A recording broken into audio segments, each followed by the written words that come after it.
So, welcome everyone to the third lecture on statistical theory. Oh, maybe this microphone is better. Welcome everyone to the third lecture on statistical theory for deep learning. I brought with me a slide where I repeat, or try to repeat, what we did last time. We are still at the introduction to deep learning. That's something which I like. I think it will come back if I push the button. Here, I introduced two kinds of neural networks already in the first lecture. We have seen what deep feed-forward neural networks now. Last lecture I introduced deep convolutional neural networks. They are applied to images, and the image is described by a matrix X, which has D1 columns and D2 rows, consisting of zeros, values between 0 and 1, and I described the grayscale, the image on a grayscale, so the intensity of the grayscale, or the grayscale of the image. The basic idea in comparison to feed-forward neural networks is that you arrange the neurons now in planes with positions corresponding to positions in the image, and you connect only neurons which are close with respect to the positions which they are corresponding to. You use shared weights, so for different positions you use the same weights, and you use additional pooling and subsampling layers, and I have given you an example where you can describe this formally. You start on level 0 with the output O indexed by the position ij, and then an additional channel number, and for level 0 you have just one channel because it just contains the input values. And then you define these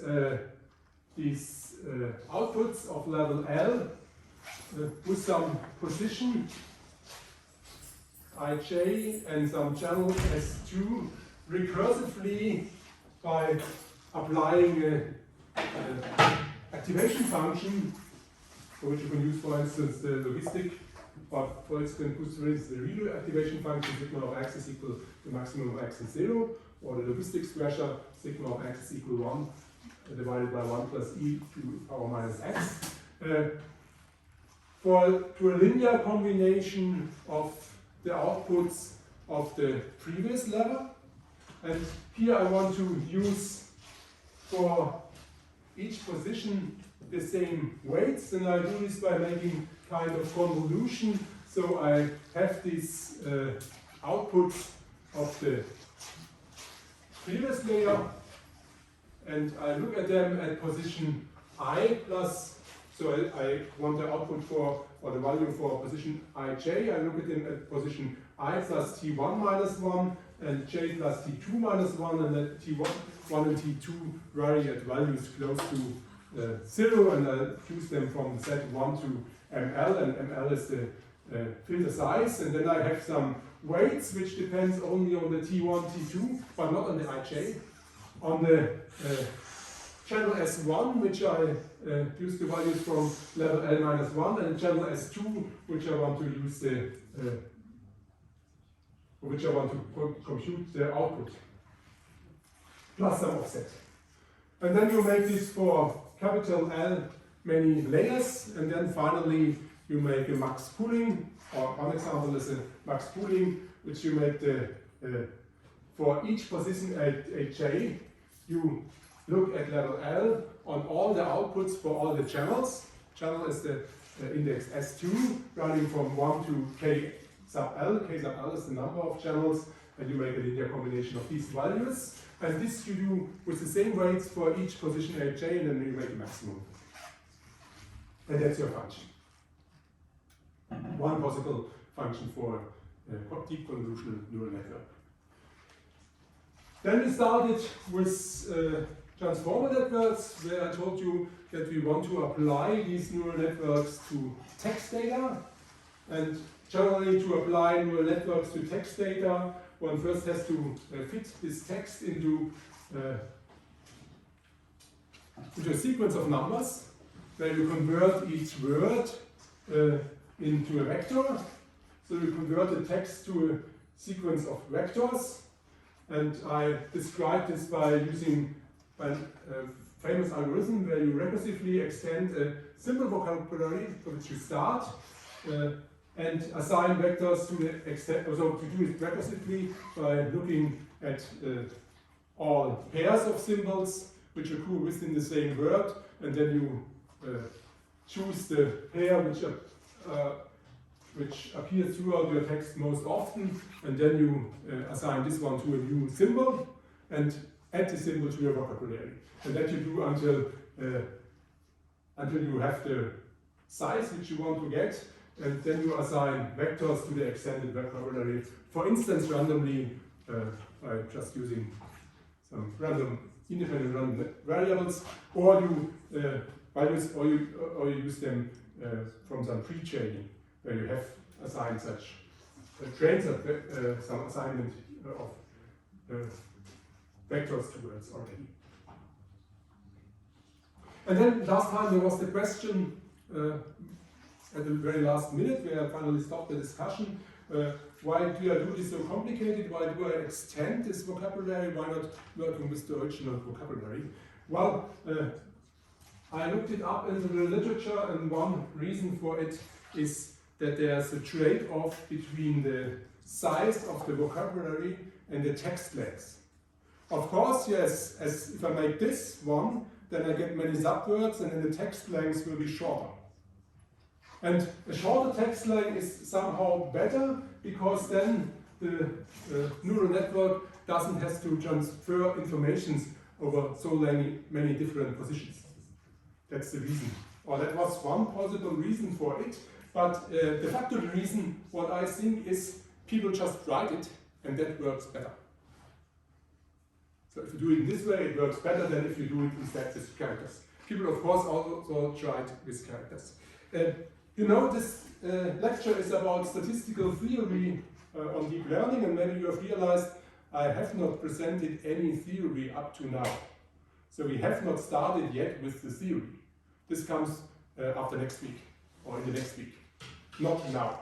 At the moment I just explain you these things, and that's like how deep learning is working, or how deep learning was produced. It was just trial and error. So people tried a lot of things, and that's always something what people say about deep learning. Is this really science? Should this be taught at university if there is nothing, just trial and error behind it, basically? And I know people who will claim, okay, you should not teach it at university because it is not science. For me, it looks a little bit like the whole deep learning business, as long as you ignore the theory, is like chemistry in the Dark Ages. We just try things. But on the other hand, it's extremely successful. So you came extremely far with this method of just trying things on real data without any theory. What we will do here is something else. We will really start with some theory about it. And you also know a little bit from my introduction, I sometimes look at the things a little bit on an abstract way, also an abstract way, where I want to see the things in, or how I understand them in theory, but you don't really see it at the moment. Okay, to apply neural networks to text data, you can convert the text to a sequence of vectors, and then you apply something like pointwise, a recurrent neural network where you apply it word-wise for each word after another, and then you send the output back to the input again, and let it run until you reach the end of the sentence, or something like this, or end of your text. And I've already explained to you the problem with this is there are long-ranging dependency between words, and with this kind of recurrent neural network you have to remember for a very long time what you have seen already, and that makes the thing hard, and that's where the transformer which we deal next with came in. Okay, first thing. Second thing is I want to show you the list of exam questions which I have promised you. and they are already on Moodle. And I already have, I think I will show them each Monday for the week before. And I have 3 questions for the first lecture and 2 questions for the second lecture. The first question, I formulate them in English and German, because in the exam you can choose whether you want to answer them in English or in German. But I explain here only the English ones.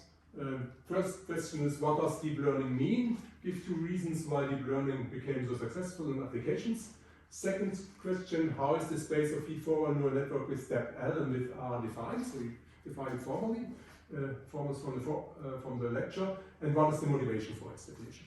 So you came up with the motivation that you want to model some nerve cells and a network of nerve cells. Then third, give 2 common examples for activation function for neural networks. That would be the redo activation function and logistic pressure. But of course, it's a little bit open, so you could come up with something else and say this is common too. But if you are the only one who's using it, then you have a kind of problem at this point. Then 4, explain the main ideas behind the definition of convolution neural networks for the analysis of images. That was just on the slide. And how can one define such a convolution neural network formally? You could repeat the formulas on the slide. And then 5th question, explain the main ideas presented in the lecture behind the definition of recurrent neural networks applied to text data. What is the problem with this approach? We just talked about it. Okay. That was the next thing. Now I think I can stop this here. Don't need this anymore. And yeah, let's stop the beamer here.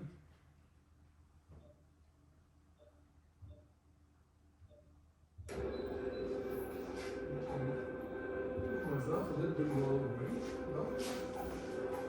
And I think I can.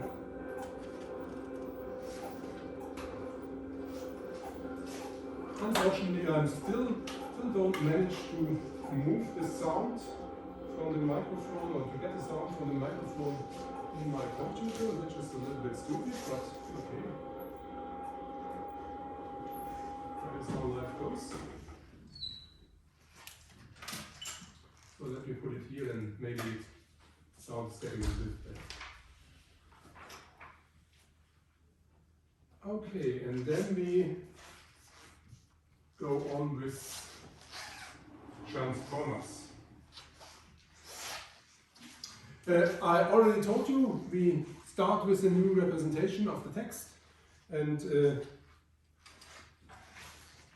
I do this now.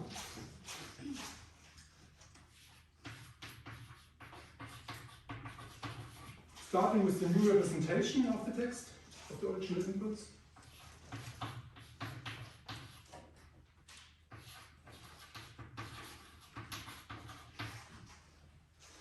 Oh yeah, and I missed starting with the new representation.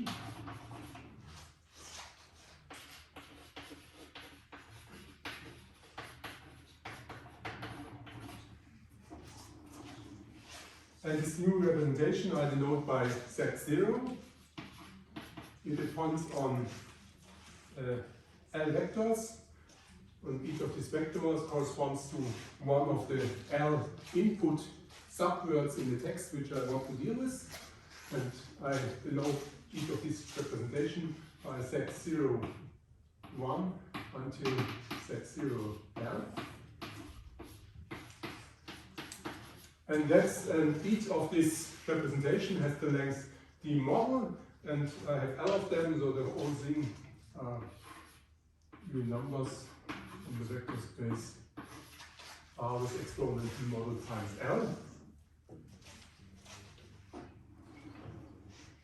of the original input.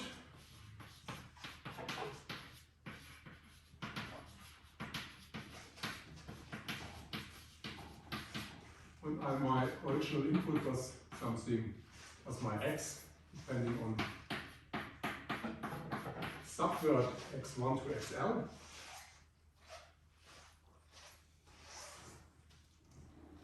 And with this, in this representation, I basically forget about the positions which I have here. Well, of course, you see that in the first value there's this corresponds to the first position, the second position, but later on we will just apply linear functions to each of the components, and then we don't know anymore from which position it came from. And to deal with this, we add basically, the usual thing is to add some kind of positional encoding to this vector of words. So maybe with some added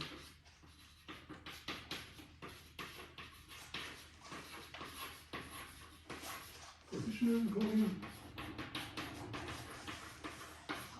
And what you do there in practice is that you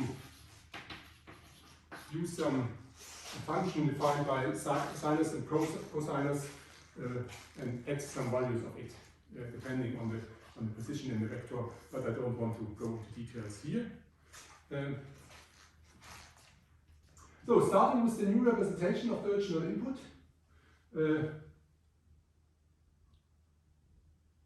we compute successively new representations of this one.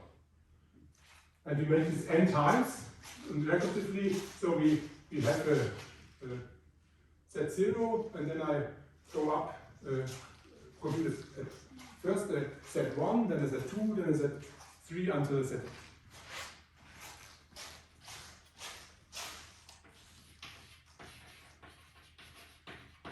We compute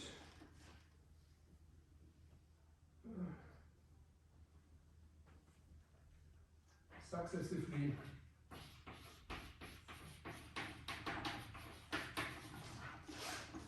representations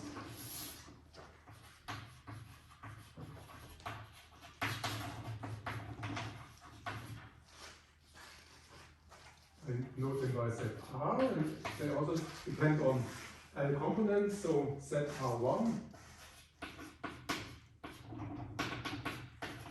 ZRL, and they are the same kind. So also vectors in R is exponent B model times L.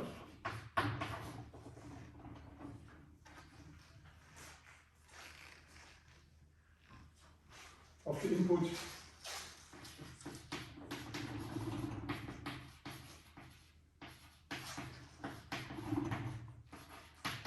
for R equal 1 to capital N. And capital N is the number of levels which we have here, or computation levels which we use.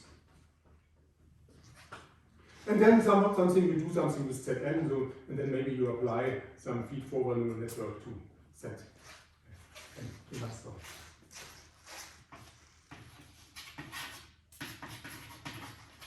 So that's an example of the many things. Instance, feed-forward neural network to Zn.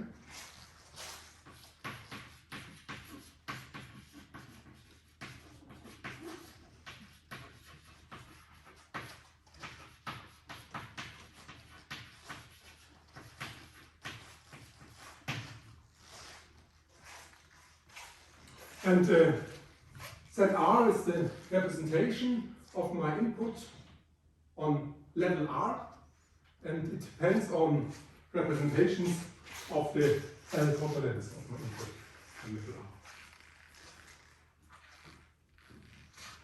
R. And capital N is the number of pairs of attention and pointwise speech forward layers of our transformer encoder. Here capital N is the number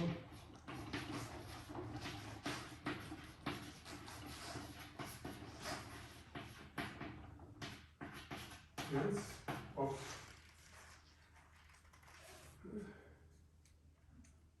attention and pointwise feed forward layers.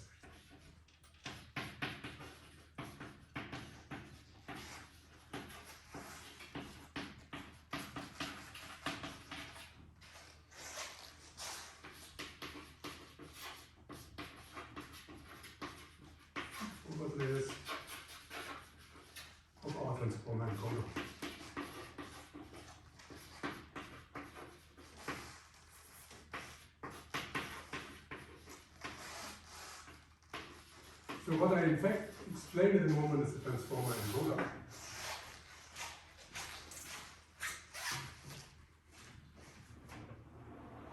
And maybe I present the whole thing with a figure.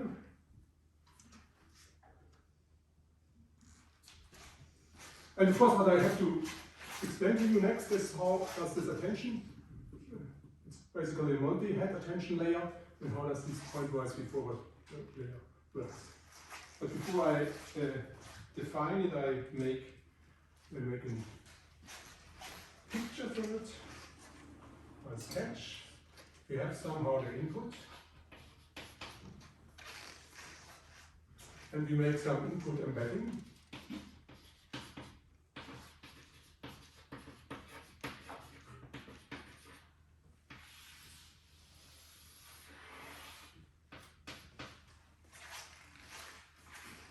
Then I add some additional encoding, which I have not defined.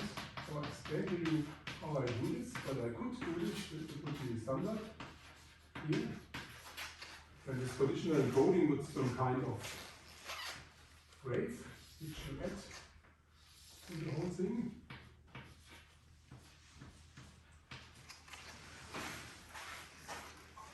And then comes your multi-head attention.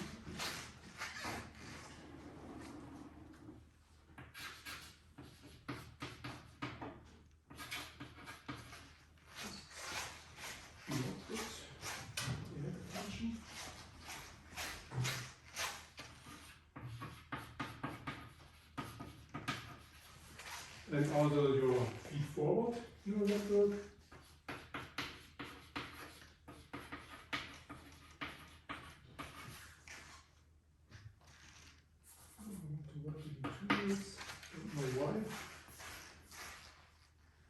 And the multi-head attention is some block, which you will see how it is defined in a few moments. How the feed-forward is a block. And each time for the multi-head attention, you split it up into 3 parts, what you have until now. So you compute 3 different things. Let it enter here. Then you compute some output, but I make a residual connection, meaning that I use my previous input and add it to the output of my multi-head attention. Then I make the same thing with the feed forward. And again I have some residual connection here.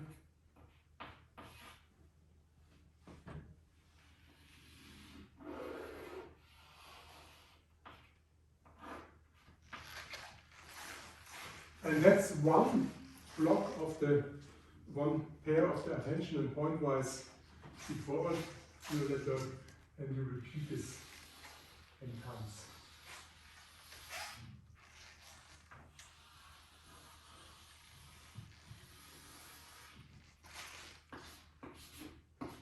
So the output of this first block goes into a second block. The output of the second block goes into the third block, and so on. And then you get basically the set n.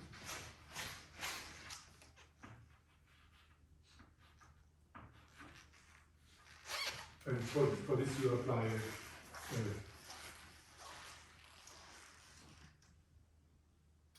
for instance, a feed-forward neural network, or something else which I explained.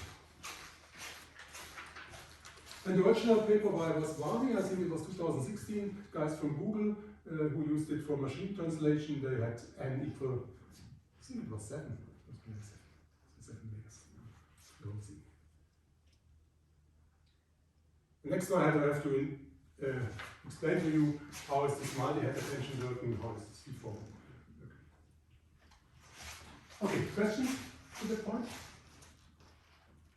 Yes, please. Could you repeat what the input embedding is?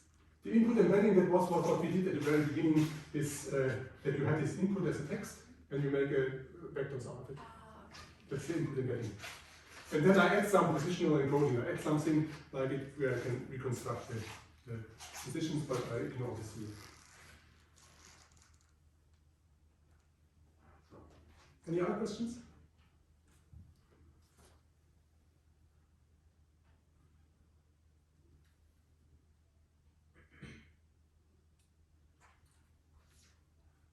So, given ZR minus 1 for some R in 1 to n, we compute ZR by applying first the multi-head attention and afterwards a pointwise feedforward neural network. Did I write this down already? No.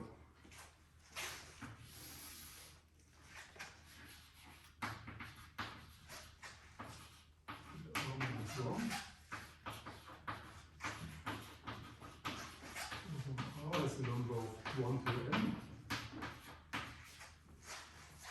We apply first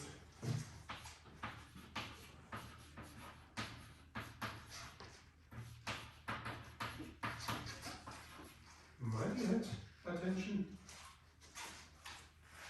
What is called a multi-head attention?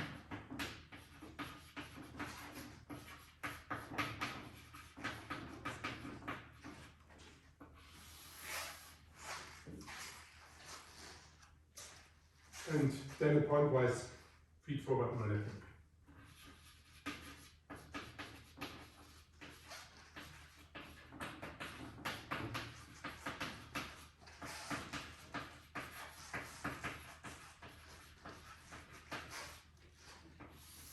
Neural network responds today.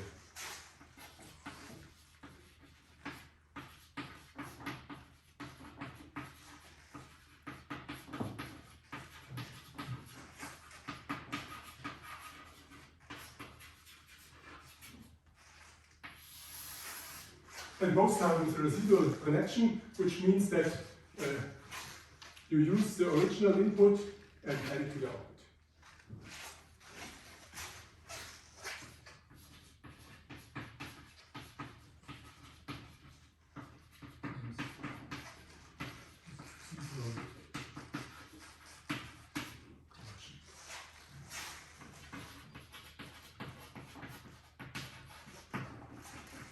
You will see the pointwise feedforward neural network, it's very easy because it's like a convolutional neural network which you just apply to each of these L components separately. So you have the same neural network which you apply to each of these L's components, and it's a standard neural network with one hidden link.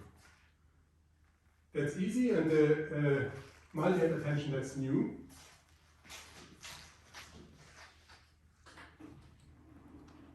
And that's what I describe next. The computation of the multi-head attention depends on matrices. So what you compute, and I could add this here, but you won't see it because I don't have enough time. What you compute here are three different things. You compute queries, keys, and values, and mix them together. And the queries, keys, and values are just matrices applied to your previous thing, so just linear mappings. And you apply them separately to each of the components. So you need matrices which have D-model rows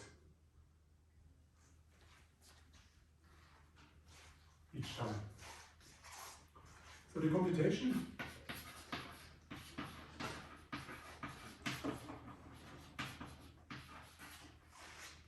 of the multi-head attention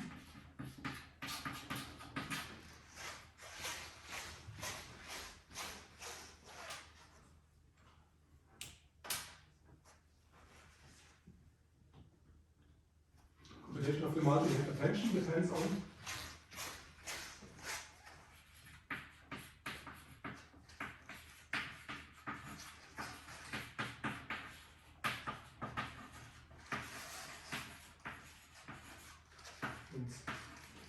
matrices.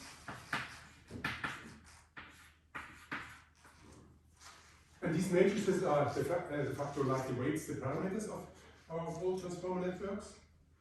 And we have some matrix, all I call W for weights. And then the first one are the query matrix, then there are key matrix, and then there are the value matrix. They depend on the level where levels are. And then I depend many of them. So it's a multi-head attention. I have many number of heads, and the index for the number of heads is S, and later on it will be, or we use the letter H for the number of these heads. So that's one matrix. I also have the same thing for keys.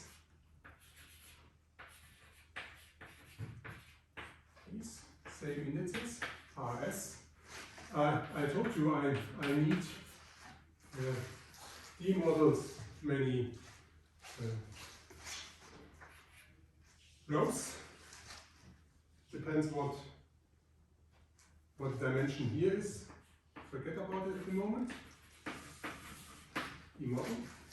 And then we have something for the values. Same indices R and S. Also D model many rows. And the number of columns. In the first one it will be, well, it's the same query and key, and I just name it after key.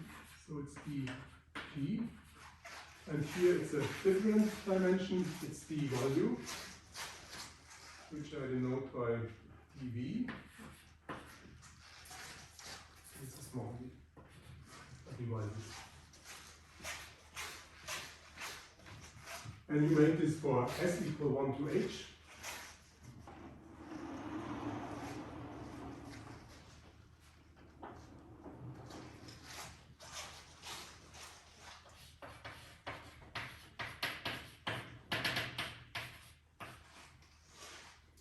Now where?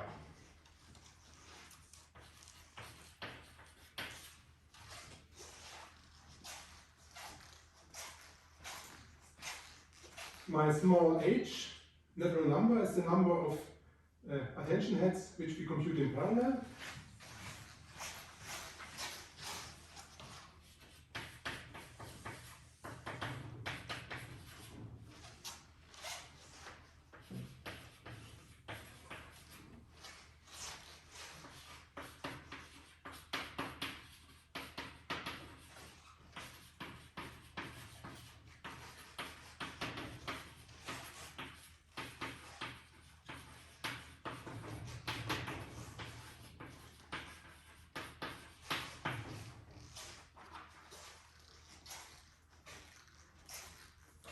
Then the key is just a natural number, a parameter.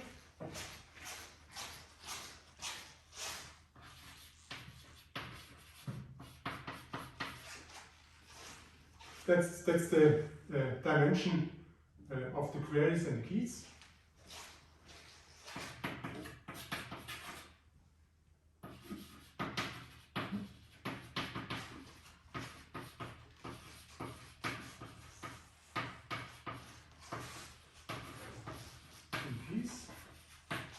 And my dimension of the values I use in a special way. I compute it in a special way, or choose in a special way. I choose it such that I will compute L of these values and compute L of these values. No, I compute H of these values, H times, and I put them all together, and then I will want to get, from all these values which I get, I want to get a value which has the length D model, so the V times H should be the model.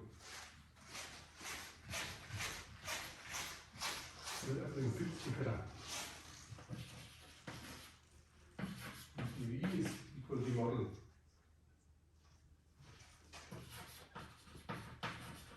Model divided by h. That is the dimension of the values.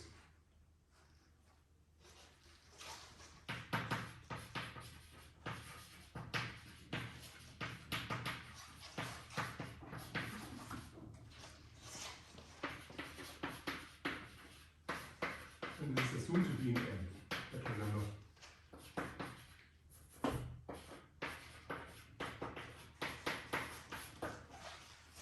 Okay, now I can define what we really do.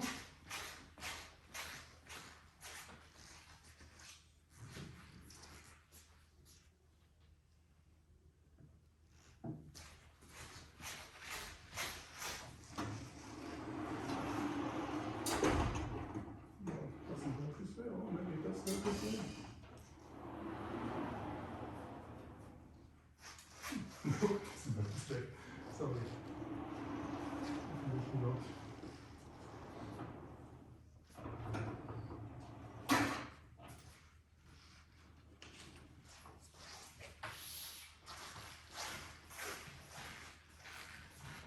So I use these matrices to compute queries.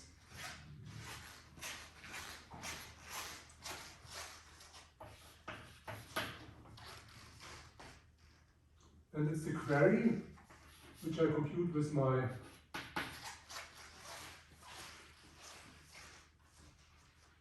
data from level r-1. I compute it in the attention head number s, so s runs from 1 to h, and I compute it corresponding to one of the L positions by just using this matrix with the corresponding indices, so W query.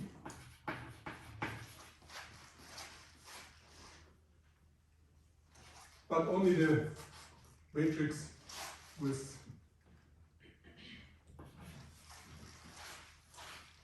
index R and attention head S, and I apply it to my representation of the ith part of the input at level r-1. And the ith part of the input at level r-1 is the ith component herein is r replaced by r-1. So I have to replace it with set r-1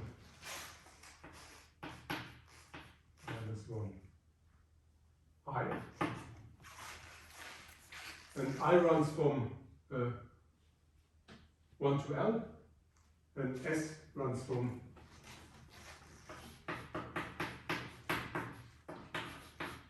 S1 runs from 1 to H. These are the queries. Then, in the same way, I compute the keys.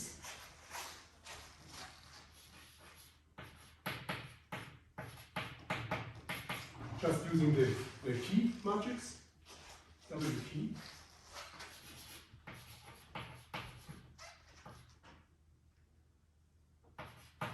S times Z r-1 I.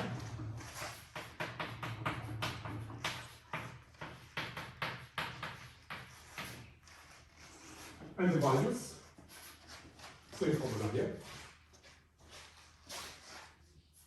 This is small e r-1 is R. That should be 2. S r-1 L.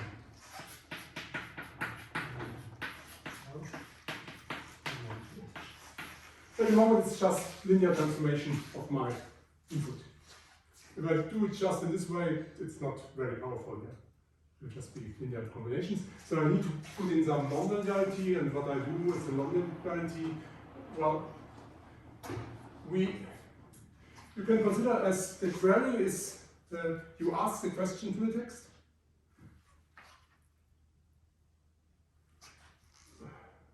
Basically, with the queries and the keys, you ask the question to the text.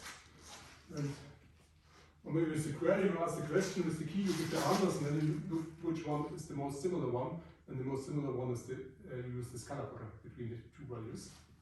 So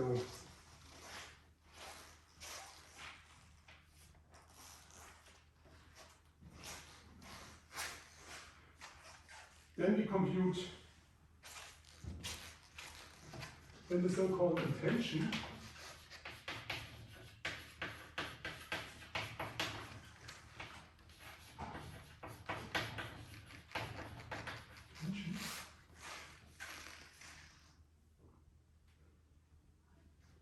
Between ZR minus 1 I and ZR minus 1 J is, that's just the scalar product. So ZR minus 1 I is the representation of the ith part of our input at level R minus 1. ZR minus 1 J is the representation of the jth part of our input at level R minus 1. I just use the scalar product between the query and the key, R minus 1. Well, and we do this for each S, so S is fixed. Si, and the key, R minus 1, Sj.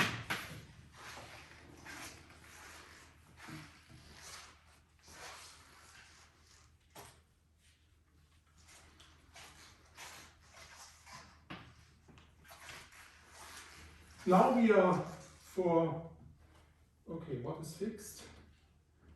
Fixed is the question. We want to find for component I, we want to find those parts which fits most profess to it, and therefore we maximize the attention.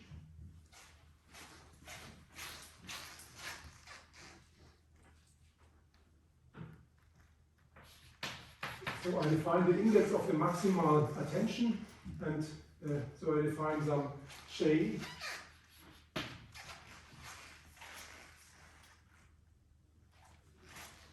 hat, and it depends on the level which I'm working on, R minus 1. It depends on the attention hat I consider, that's the number S, and it depends on the index which I'm working with. That's the index for which I ask the question. That's the I. That's just the maximum. So that's the argmax. J over into L.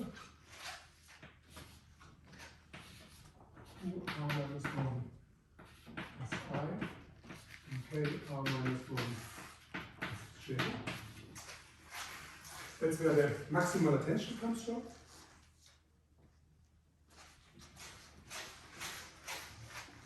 In the index,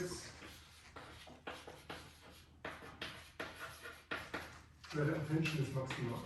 Yeah. The attention is maximal.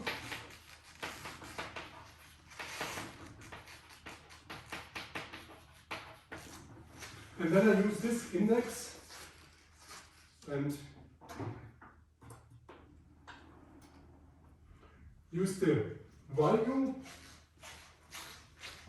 of this index together with the maximal attention which I get. I multiply them both. So the one is a scalar number, the other one is a vector, and that's my new representation of part, or part of my new representation of part I.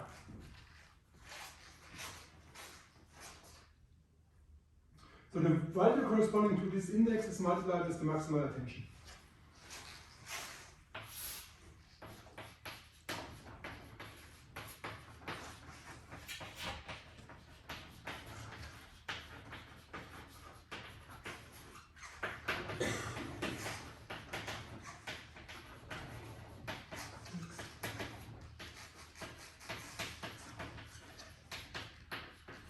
Multiplied with the maximal attention.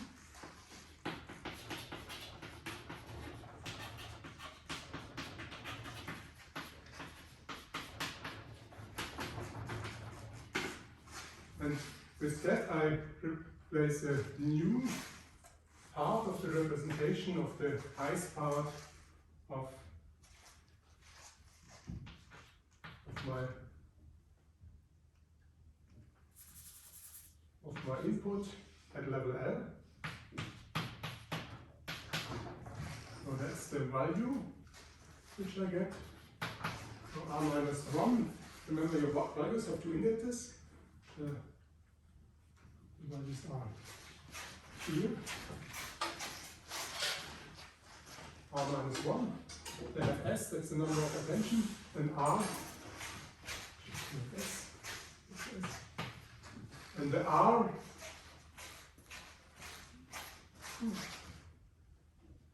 no, that's not R yet, that's wrong, should be the same as in the previous line, so it has to be I. I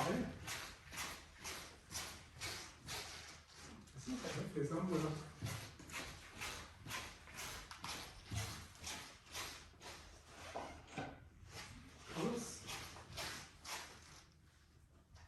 Also, sorry for that, guys.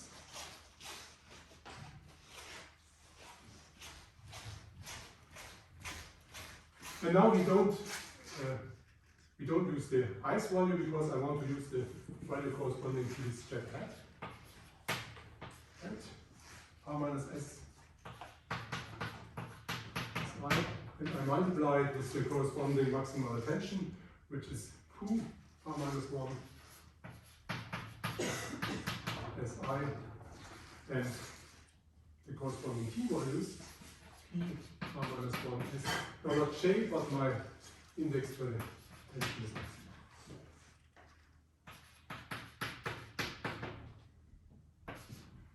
So, and this we have for S equal 1 to H. And now you see, well, the maximal attention, that's a natural, that's a real number. This one is a vector. If you look at the vector dimension, this vector dimension of the values was dimension dv. I have h, because s runs from 1 to h, I have h many of them. I put them all together, then I get a vector of the length h times dv, and h times dv was just the model. H times dv is the model.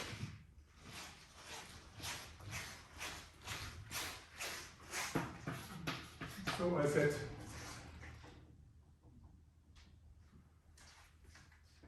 epsilon I bar. These are all of them, put them all together. Epsilon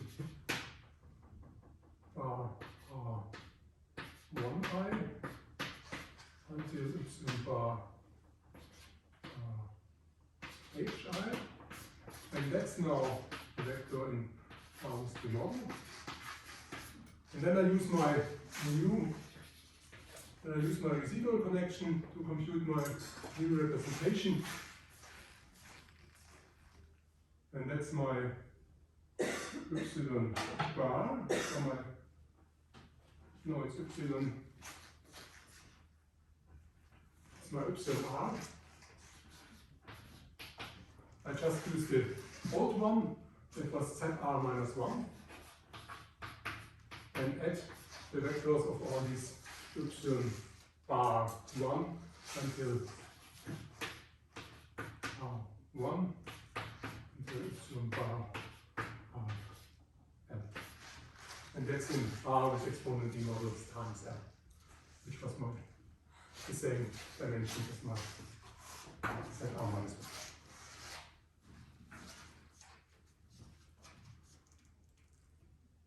Okay, that was the multi-head attention.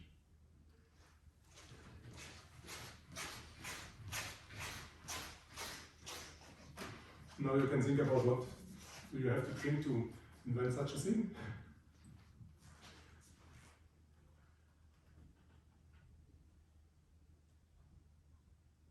And what comes next is a feed-forward neural network, which is comparable rather easy, which I'll explain after I've clean some of the blackboard, and then you have the whole multi-head, you have the whole pair of multi-head attention and feed-forward neural network, and you apply this n times and you get your new representation of your input.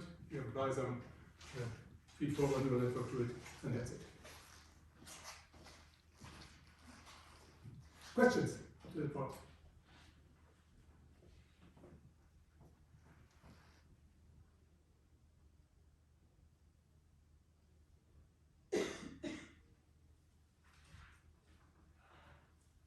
No questions? Then it's 10:41. I make a 5 minutes break for cleaning the black belt, and I will continue with the lecture at 10:46. Thank you.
Okay, I would like to go on.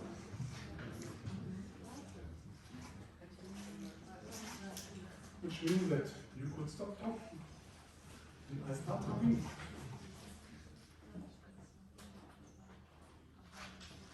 So next we need the output of the, I need to define the pointwise feed-forward neural network.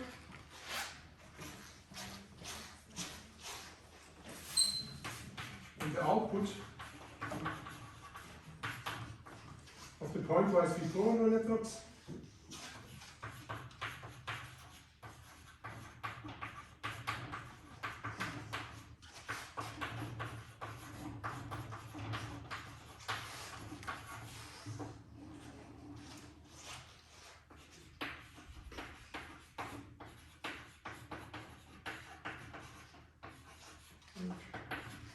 is defined by, or depends on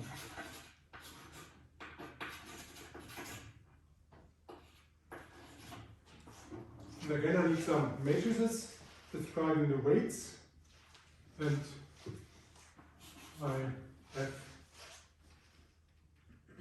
a matrix W R1, which are the weights in the first layer of my neural network with one hidden layer, and just the weights in the linear combination. So they are applied separately to each component, which has length D model. So I need D model many of them, and then I need also to define how many hidden layers do I have, and this number is dimension of F by dimension feed forward. That's D model. Then I need some offset. What are the offsets which you add? And that's okay, I have to do it for each neuron, so I need the FF many.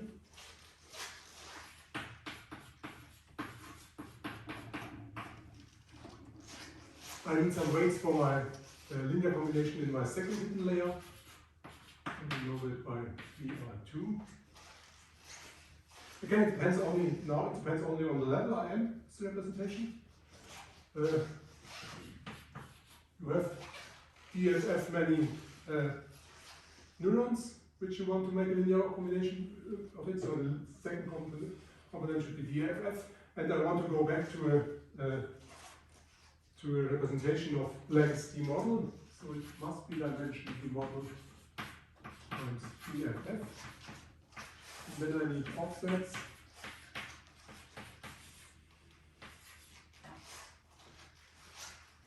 And what we will have to, well, D1 was basically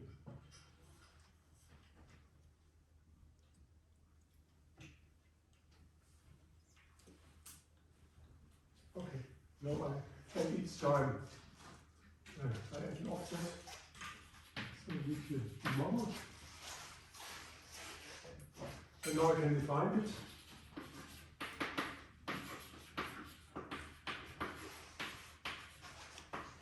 And the else components,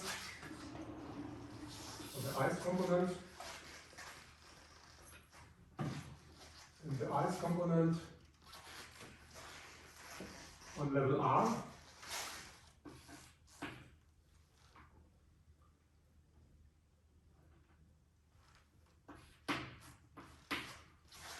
I use again a residual connection, so I use the output of my multi-head attention, which was Y, R, I.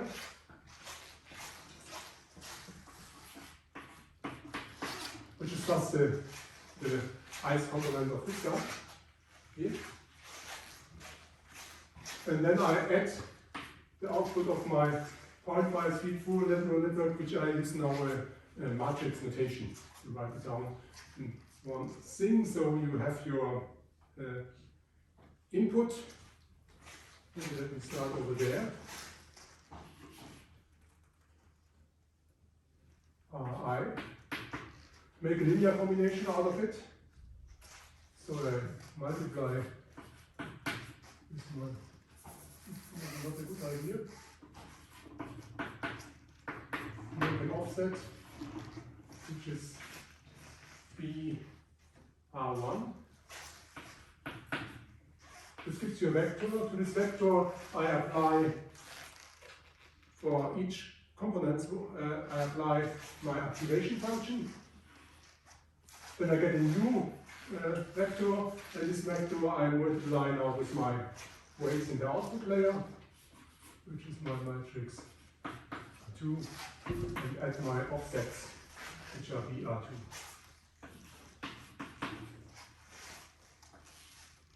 This guy.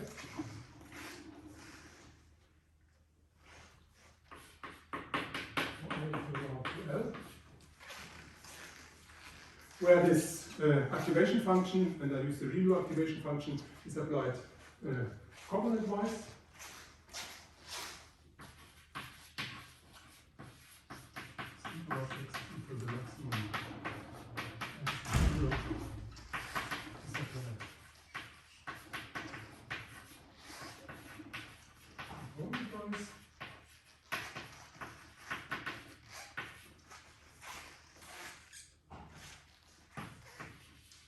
And then I put them all together to get my set R.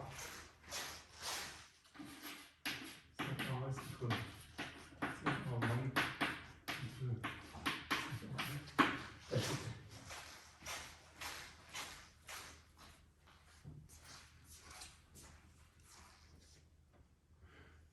And you do this for R equal to 1 to n, and then you apply some kind of network to the output, for instance, a feed-forward neural network.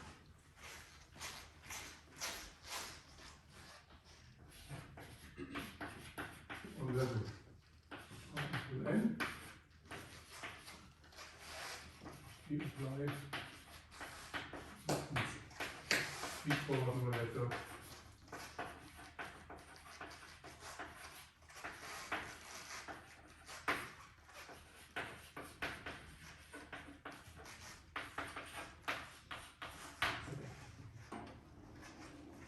And that's it.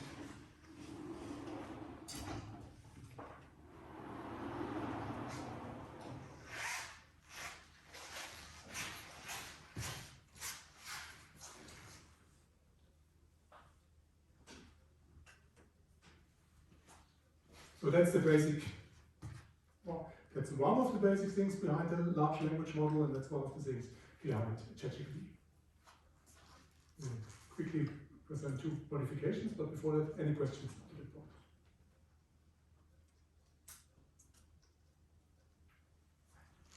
Can you maybe say something about the computational complexity of this, like the Scala product that we have to compute for So the question is about the computational complexity, yes? So for the multiple attention, we need to compute this Scala. For the multiple attention, you need to compute all these Scala products, yeah? And you can look what dimensions are there, yeah? And then you can see the keys and the queries are in which, well, the query and the key have dimension of query and the key, which dimension? That dimension, the query and the key, that's dimension W key, D key, yeah? And then it's something like d key squares, yeah? But you also have to do it, for, well,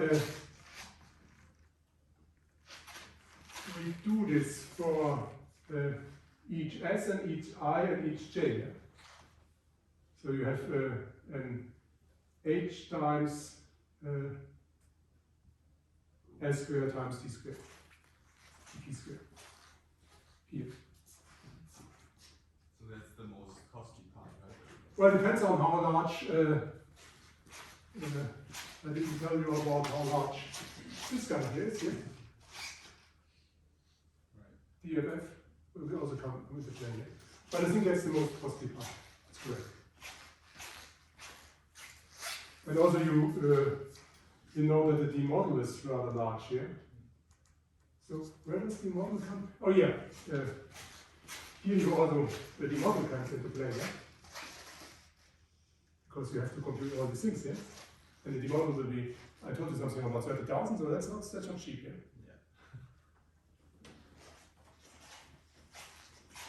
But the whole deep learning is not about things which you can compute quickly, yeah? This is some things which run forever, or which you need very big computers. Question, please? For the feed-forward neural network, why do the offsets not have to depend on I? For the feed-forward neural network, why do the offsets not depend on I? Because it's a kind like in the convolutional neural network. It's a feed-forward neural network which you apply to each position in a sequence. The same feed neural. These are shared weights. And in principle, you can apply convolutional neural networks also to sequences. And they also apply to text data. And that's the kind of thing what you do. More questions?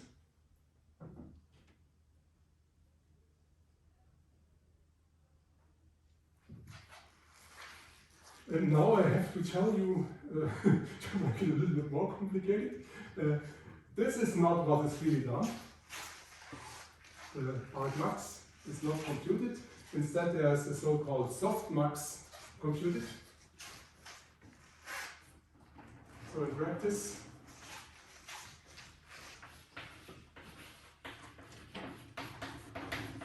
this maximal attention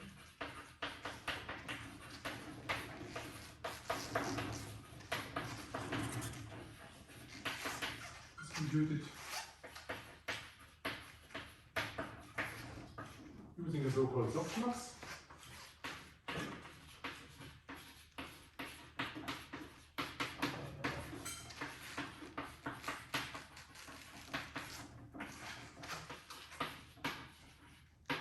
Therefore, non-negative numbers, well, now I need some kind of variable which I have not used before, but I think I have. Did I use u somewhere? Maybe not. Therefore, non-negative numbers. And I need an index which I have not used before. Well, the capital N I have used. Small n, well, that's usually the sample size. But maybe we make it in that way.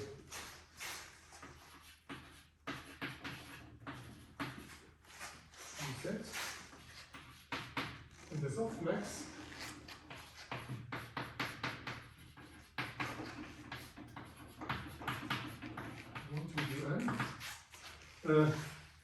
and that's not the index where the maximum value is attained,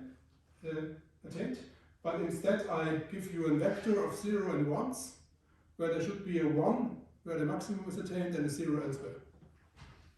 But I don't compute it exactly in this way. Instead, I compute e with exponent u1 divided by the sum of all e with exponent u. Now I have to need an index. Maybe make it I equal 1 to n. E with exponent u2 divided by I equal 1 to n. E exponent y and u exponent n divided by.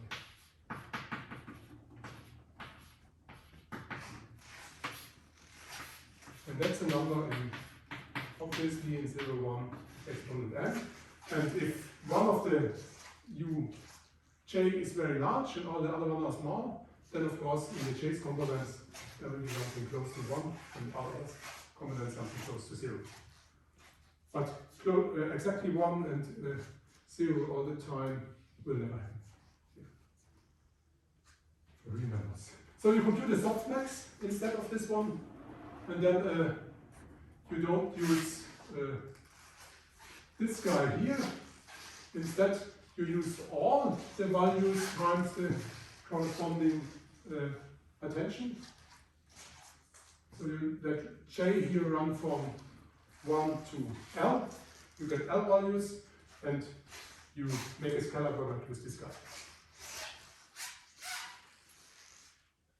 And the advantage of this is that this is a differential function, function of its arguments. So you can later on use some kind of gradient, or you can use gradients.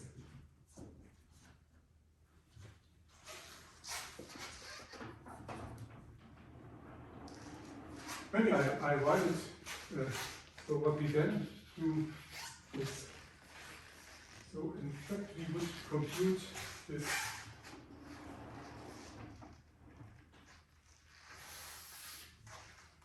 y bar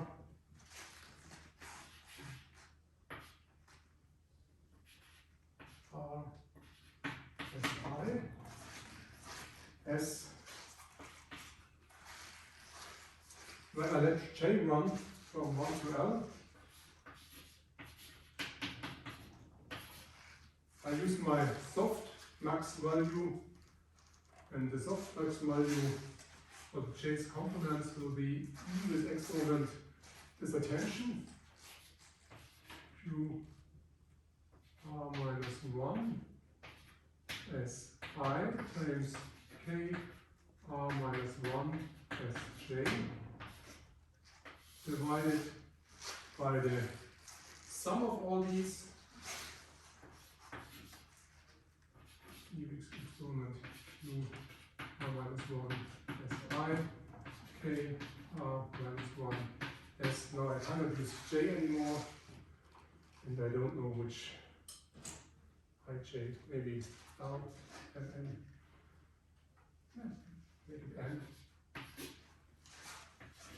and it will go to L, and I multiply with this value. I will minus 1 is j. So we use this definition. First point here.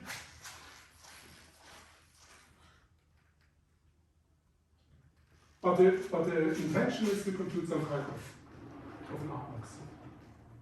But you don't use an approximation.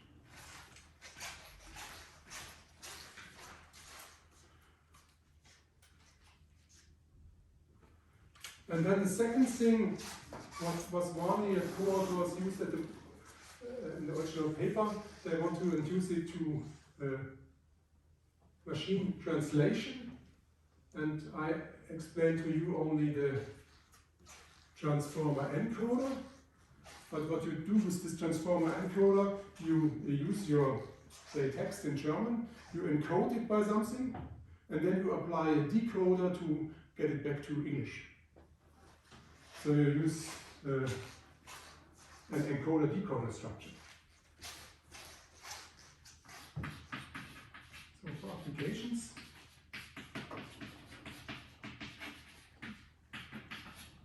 machine translation,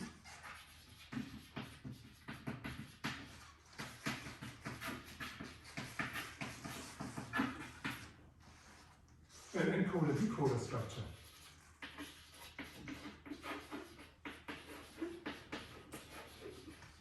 Structure is used.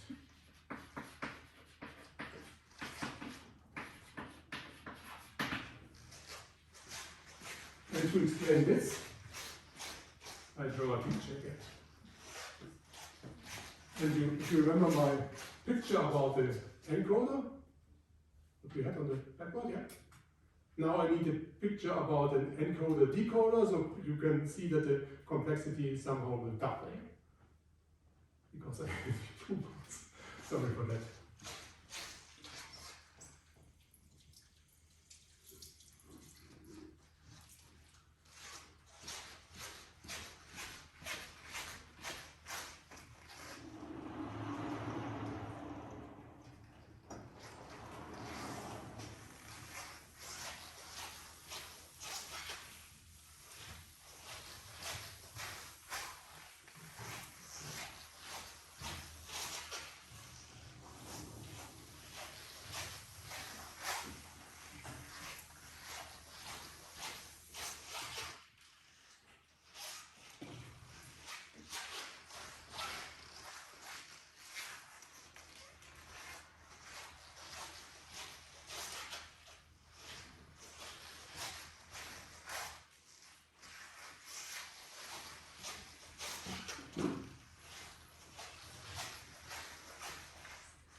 So again, we start from the bottom. We have our inputs.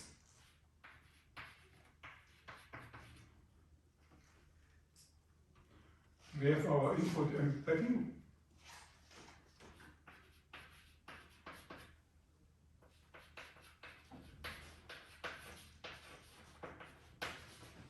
Which was just a word to vector conversion. I add some positional encoding.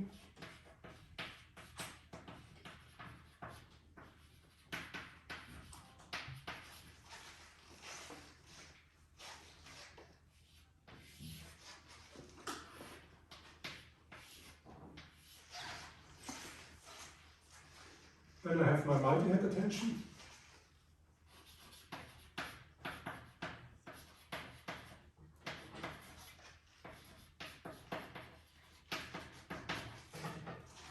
And I have my feed forward.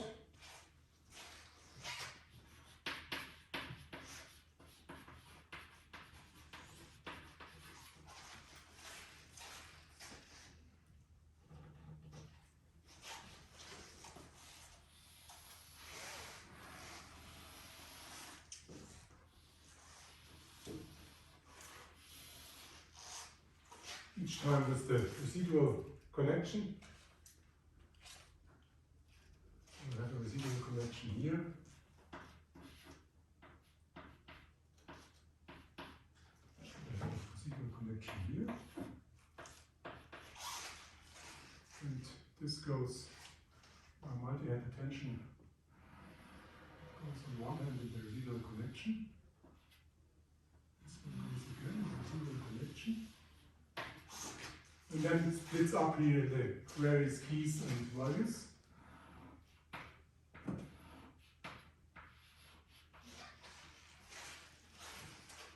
And I make this whole thing capital N times.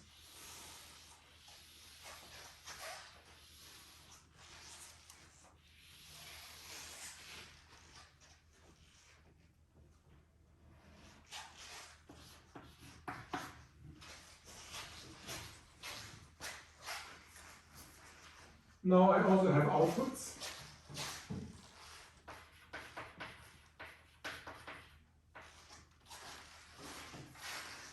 And if you want to get some machine translation, then you make it word by word. So after the first word, you have already knows what your output is. So this is somehow shifted from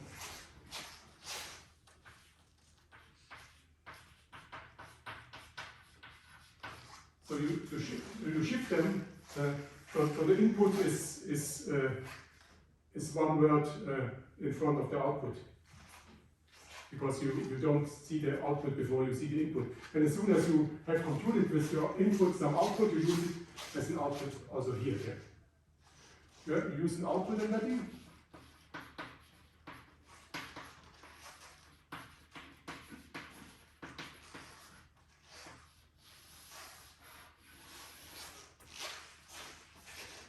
It's going there.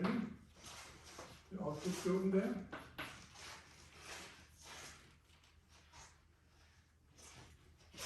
You start with a multi-head attention, but at this time it's a so-called masked multi-head attention.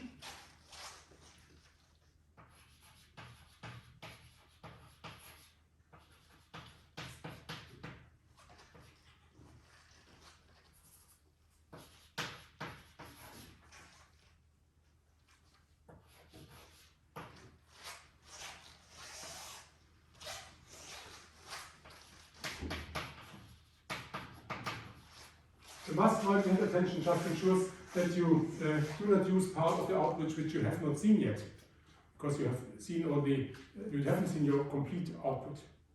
You haven't seen the output up onto some position, and as soon as your multi-head attention wants to use values which you have not seen them, you just replace them by 0. So you also make this guy here, again with a residual connection. That's the first part. Goes into usual thing, query keys values.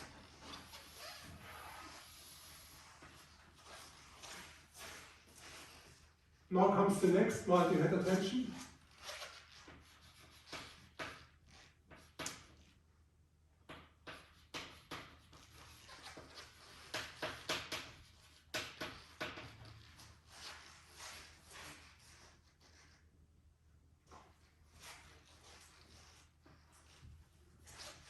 And here comes the main trick.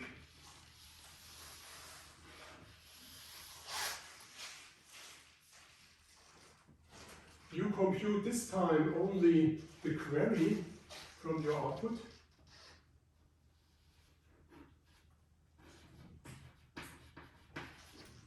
But the key and the values come from your input. So we go over here.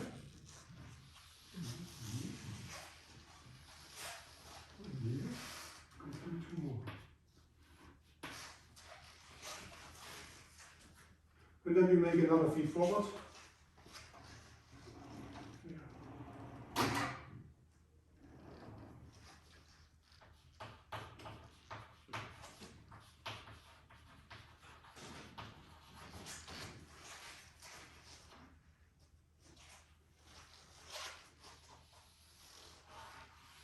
And that's where my breadboard ends.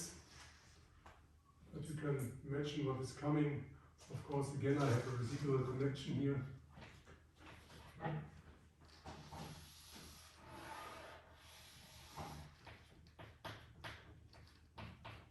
And I have a residual connection here.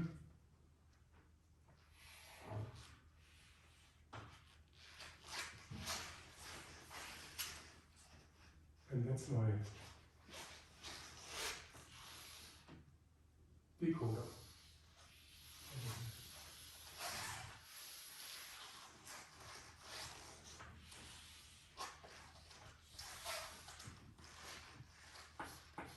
Also in time.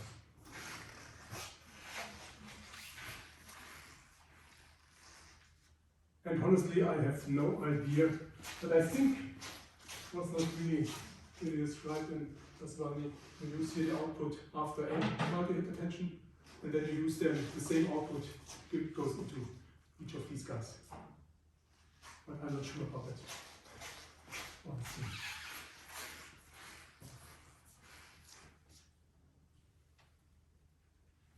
And you see it's even more complicated.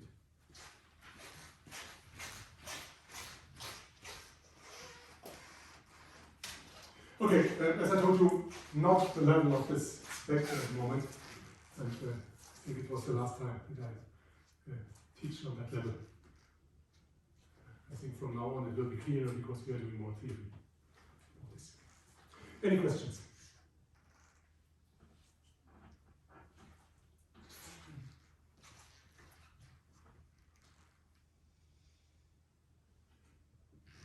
Okay, what did I not tell you?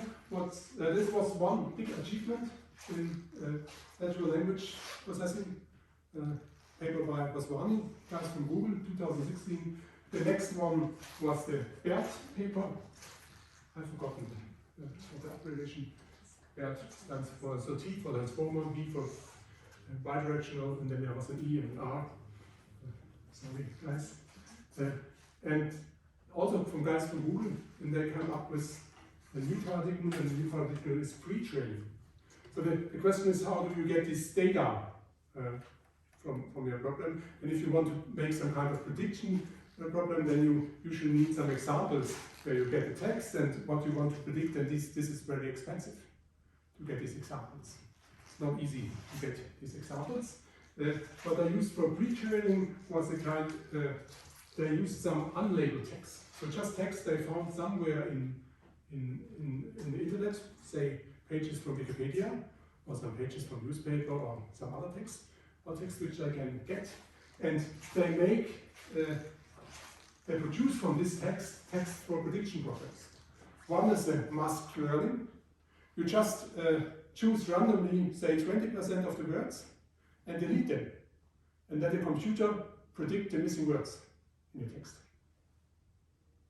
And then you can give him examples of the sentence with some word deleted and the deleted word. And he can learn from that, these ways.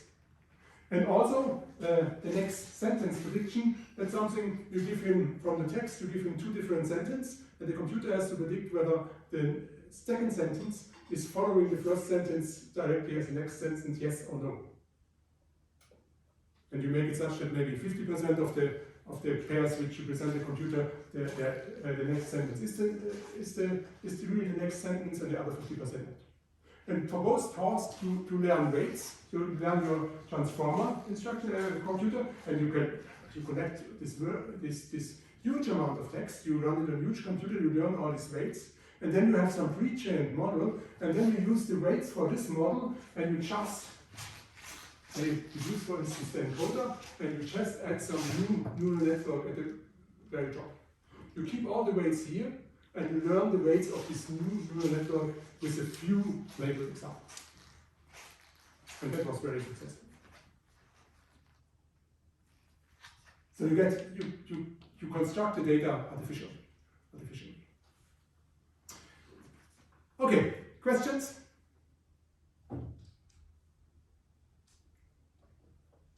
Then we had one lecture about transformers, and well, my last lectures were both too long, so today I can stop 1 minute earlier. Thank you very much.